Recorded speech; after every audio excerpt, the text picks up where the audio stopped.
পরিবারের বিরুদ্ধে গিয়ে নিজের ভালোবাসার মানুষকে বিয়ে করলেন জনপ্রিয় অভিনেতা সায়ন বোস।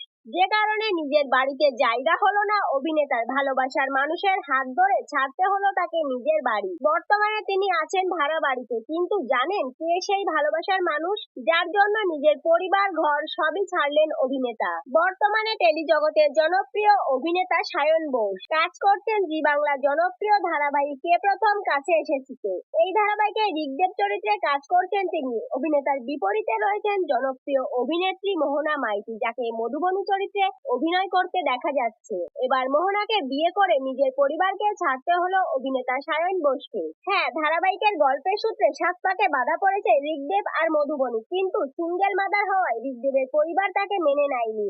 বাড়ি থেকে বের করে দেওয়া হয়েছে মধুবনীকে, আর তার সঙ্গে তার মেয়ে মিহিকাকে। নিজের ভালোবাসার সম্মান করতে মধুবনীর পাশে এসে দাঁড়িয়েছে ঋগদেব, আর তাই মধুবনীর ভাড়া বাড়িতে এসে তারা উঠেছে। আর এভাবেই এগোচ্ছে কে প্রথম কাছে এসেছি ধারাবাহিকের গল্প। ঋক মধুবনী জুটি আপনাদের কেমন লাগছে কমেন্টে জানাবেন। এরকম নিত্য নতুন আপডেট পেতে ভিডিওটি লাইক ও চ্যানেলটি সাবস্ক্রাইব করে পাশে থাকুন। ধন্যবাদ।